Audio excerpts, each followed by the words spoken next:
Protect your DNA. BioPQQ can promote formation of new mitochondria. Infowarsstore.com.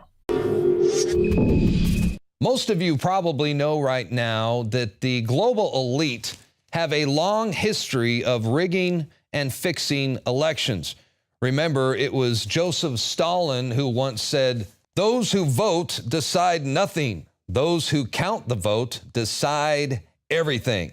And it's no secret that today's global elite are doing everything in their power to continue their game of political musical chairs that they hold every 4 years to be limited to vetted and trusted insiders. We're talking about people like Hillary Clinton, who may very well be the next president of the United States if the corporate power brokers get their way, and they usually do.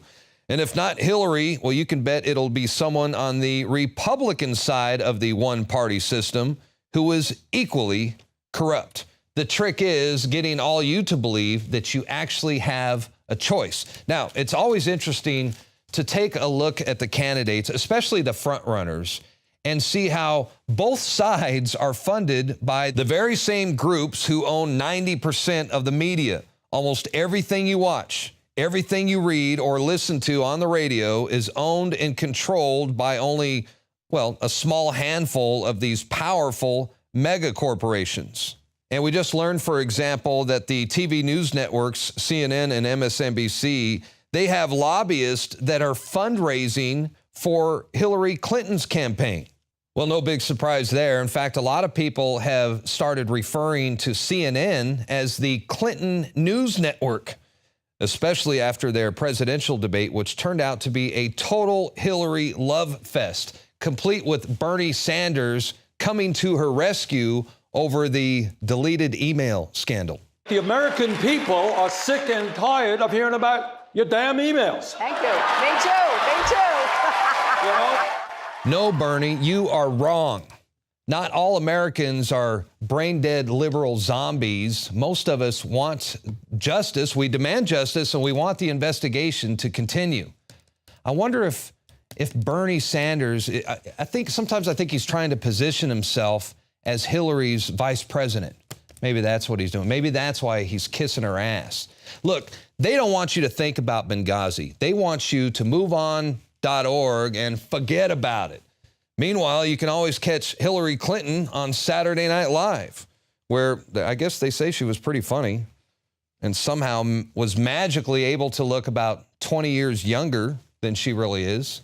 I mean, would they CGI her face or something? I think she looks a lot younger right there. And I don't know if you heard about this yet, but CBS has a popular TV series that is based on the real life of Hillary Clinton.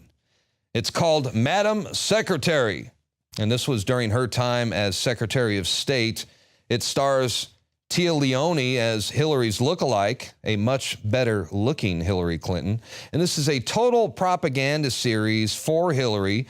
And they even had former Secretary of State Madeleine Albright on the show, playing herself in a guest appearance during one episode. And get this, they actually reenacted a Benghazi-like scenario where the Hillary Clinton character, Madam Secretary, reacted to the situation like a true leader and a national hero. Wow. And don't think for a second that this kind of propaganda doesn't have an effect on the American people, because believe me, it works. There are lots of people out there who have strong political opinions simply by watching movies and television.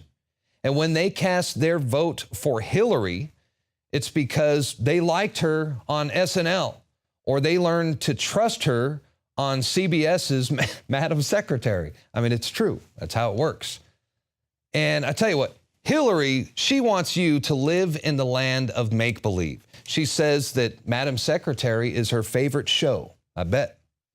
She also says that the character who plays the Russian president on House of Cards, well, he is just like Vladimir Putin. How many of you have seen the last season of House of Cards? I mean, he's a lot taller than Putin, but the actor playing him, based on my experience negotiating with and being with Putin is right on the money. It's really quite remarkable. That's what they want you to believe, that TV is reality. They want you in a zombie-like state staring at your TV screen. And why not? It's proven to be very effective. And this goes all the way back to the early days of Operation Mockingbird. By the early 1950s, the CIA already controlled over 25 newspapers and wire services. They had over 3,000 employees engaged in propaganda. And they had journalists working for the New York Times, Time Magazine, Newsweek, The Washington Post, and CBS Television. Do you have any people paid by the CIA who are working for television networks? This, I think, gets into the kind of getting into the details, Mr. Chairman, that I'd like to get into in executive session. At CBS, we had been contacted by the CIA. As a matter of fact, by the time I became the head of the whole news and public affairs operation in 1954, ships had been established, and I was told about them and asked if I'd carry on with them. We're really talking about intelligence at the highest levels of the U.S. government, setting the broad direction for the nation. So we know that this has been going on for a long time, and we know that more recently, Obama recruited Sony Pictures and Disney to help control the narrative on ISIS. Obama even going as far as inviting Sony Entertainment CEO Michael Linton to the White House for dinner and cocktails. Here's the WikiLeaks documents, complete with the trail of emails. And the more you learn about this stuff, the more you understand just how easily it is to manipulate the population. That's why when most people go see a movie like Zero Dark 30, they walk out of the theater thinking they just witnessed the gospel truth.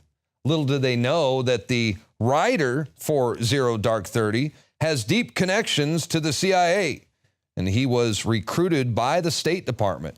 Now he's working for HBO and Snapchat to convince us that the U.S. government had nothing to do with the creation and development of ISIS. So it's the never-ending story of U.S. propaganda, psyops against the American people.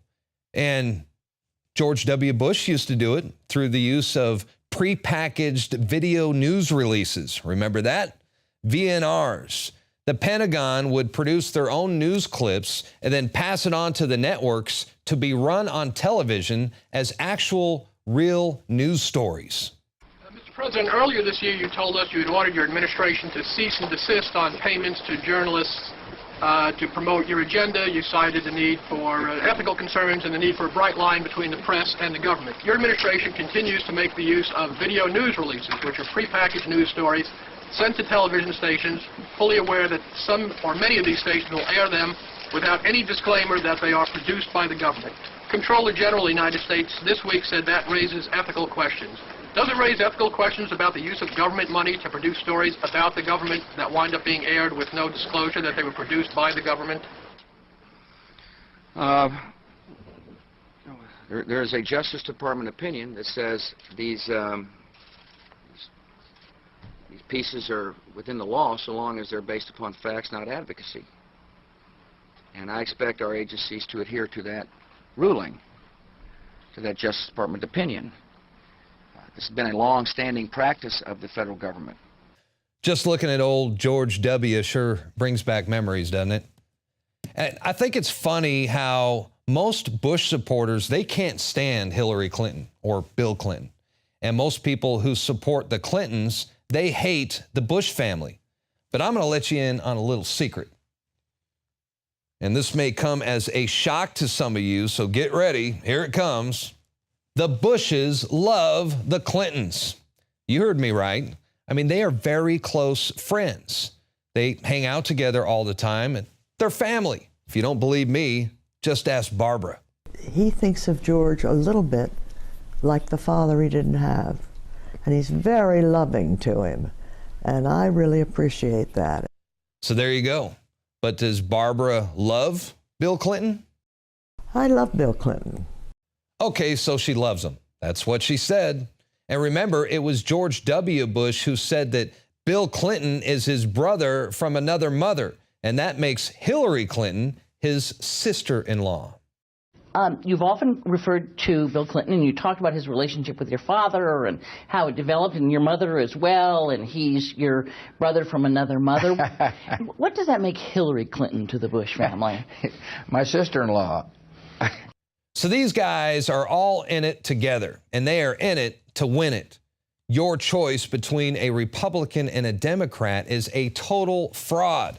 Either way, they win, and the globalists maintain control. That's why a third party is so dangerous to the power structure. They don't want you to have a choice. Hey, Darrin, don't forget about the Bush family connections to the bin Ladens.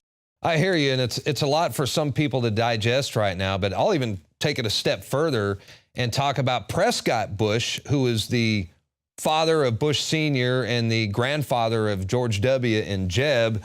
He helped finance Hitler's rise to power. He kept doing business with the Nazis even after the start of World War II, until his bank accounts were finally seized under the Trading with the Enemy Act. Former President George Bush Sr., who was also once head of the CIA, he used to vacation with the bin Ladens. And they are all cozy with the Saudi royal family. And we know that the Saudi Arabian government played a huge role in the September 11th attacks. Google search the 28 pages. So these aren't just crooked politicians. These are crime families. I love my dad. I'd kill for him. I'd go to prison for him because I love him so much. That's right. And Bush Sr. and his boys are each individually responsible for the harboring of wanted international terrorist Luis Posada Caliles and Orlando Bosch, who were the two men responsible for the 1976 bombing of a Cuban passenger airliner that killed 73 innocent people. He had spent the past 13 years in Venezuelan and American prisons. Bosch's relatives say he is in poor health and just wants to spend time with his family. The Justice Department has tried to deport Bosch as a terrorist, but 31 countries refused to take him. That was Orlando Bosch, and Luis Posada Caliles, he's on vacation right now in Florida, enjoying retirement in the good old USA. Either you are with us or you are with the terrorists. And that, my friends, is the definition of a true hypocrite. I tell you what, this is how I want to end this segment tonight, with a classic scene from The Godfather. Take a good look, because this says it all. My father's no different than any other powerful man. Any man who's responsible for other people. Like a senator or a president. You know how naive you sound. Why? Senators and presidents don't have men killed. Oh. Who's being naive, Kay? So are you being naive?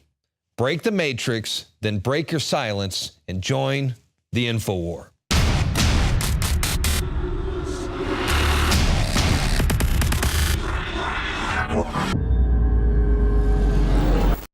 Fool me once, shame on you. Fool me twice, shame on me. Vote for Jeb, or you're just fucking stupid. Fool me, we can't get fooled again. Join Infowars Tuesday, November 10th for live debate coverage. Since their last face-off, the GOP candidates have been picketed outside of sketch comedy shows, caught lying about their school records, and others have been banished to the kids' table. What stupid questions await the remaining contenders when they meet again?